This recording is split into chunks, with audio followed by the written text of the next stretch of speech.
My name is Pat Farenga. I'm the president of Holt Associates, which is a company that was started by John Holt, an education reformer and writer from the 60s and 70s, and the founder of Growing Without Schooling magazine.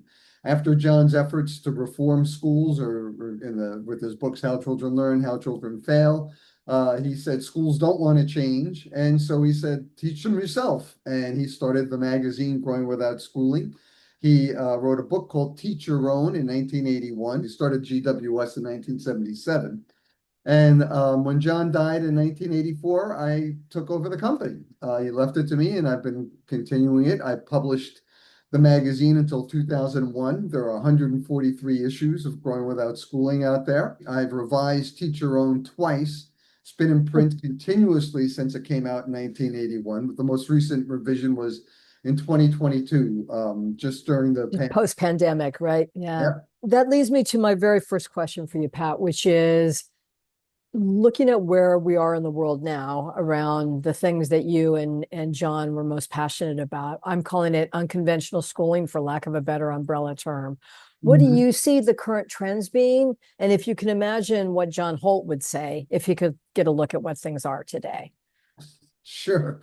Well, clearly the trend is for growth. There is no other way that you can look at the numbers for homeschooling. Skipping School by Dixie Dillon Lane. In it, she talks about the growth of homeschooling over the years, and that currently there are more homeschoolers than there are people attending Catholic private schools. The number is increased, and I think that John Holt would be very shocked and surprised in a very pleasant way, because he never thought it would grow very much beyond people who are really seeking ways to help their children learn and grow, that weren't just sit down, shut up, and do as I say.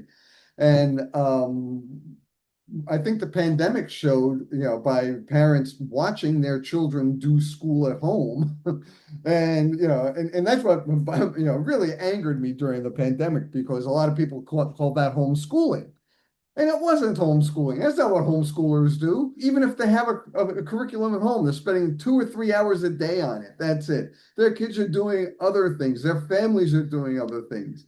And that's what I think is getting lost in all this. It's not just homeschooling isn't growing just because people think it's educationally better. It's growing because it's friendlier for the community. It increases family togetherness. It forces parents and children to use their resources outside of the home. Everyone says, oh, we have to, it's all about being online, taking classes online, doing everything online. And homeschoolers show, well, yeah, they're certainly avid users of online courses, but they also get out more. And that's what I think that people have to pay attention to, is that it's more about a family life. It's more about community life. It's more about having friends than it is having like the best courses or the best resources in your school. People have realized that there's more to life than just getting a degree and getting a job. Well, and in fact, on that, one of the things that a hypothesis that I've developed in researching all of these, homeschooling, unschooling, micro schools, online learning, et cetera, is I sort of think that kids going through this unconventional education might be better prepared for this unknowable AI-driven future that we're facing. How are Mhm. you seeing that these days? Well, I agree. And what was interesting when I read this book, and it just came out last Friday, by the Oh, way. good. It's Okay, a I'm gonna very I'm gonna recent check book. it out. Yeah, but she points out that now there's academic research that shows that homeschoolers do as well or as better in academic subjects, based on standardized tests, which of course, that's a whole nother kettle of fish. Right. How can you trust those results if they're given it to homeschoolers outside of school, blah, blah, blah. But I think that, as someone who has unschooled his 3 daughters, my wife and I have done this, and my kids moved in and out of school. I mean, a lot of people just think that it's anti-school. It's not. It's about using school instead of school using you. Mm, mm, mm. My Mm. kids have been in and out of public and private schools, and and all three of them got into college. Two went, one didn't want to go. You know, it's fine. They're all employed. They're all doing well as adults.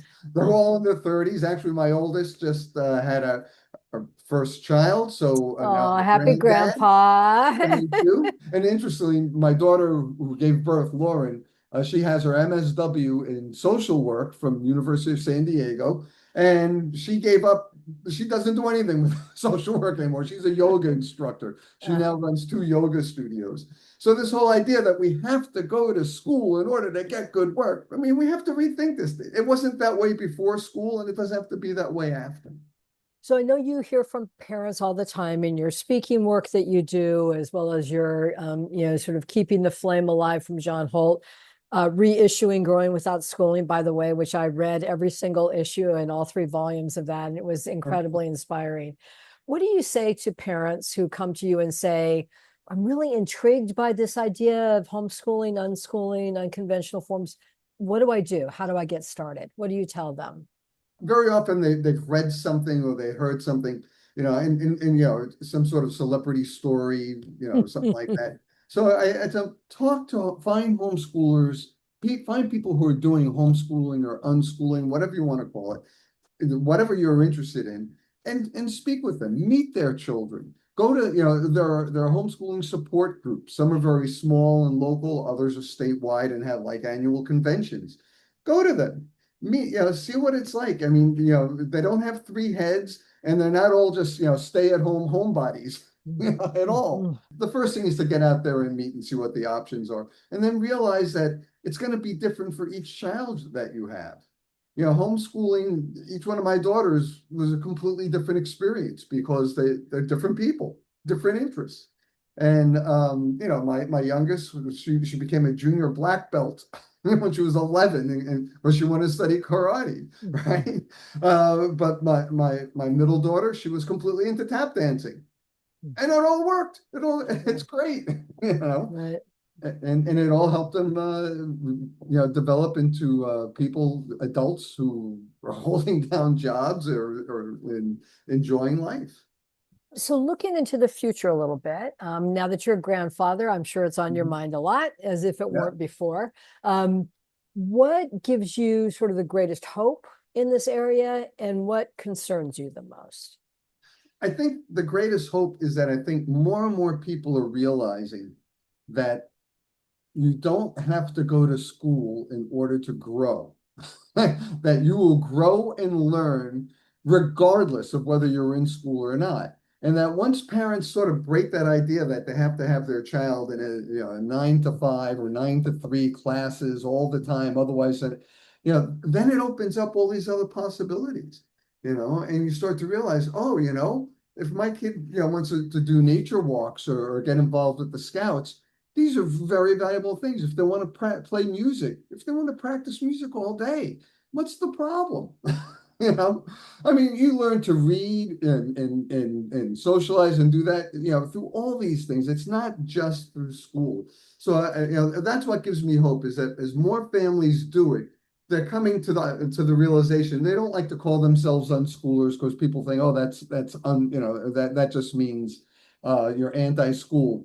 And John Holtman, no, you don't do school at home. You still Mhm. learn. You use books, you use text, you take classes, but you're doing it because you want to. You want to learn these things. There's so many variations. And even look at like learning pods or homeschool co-ops.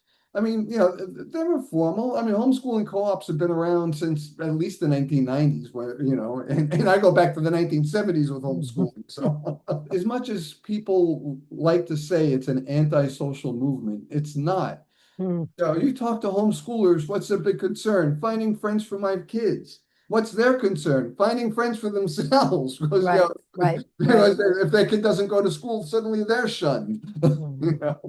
It's opening up, and I think John Holt would have been very very shocked by the number of people that are homeschooling right now. And again, it indicates to me that it's beyond education. That it's people are tired of like this very narrow idea of what life should be like outside of work.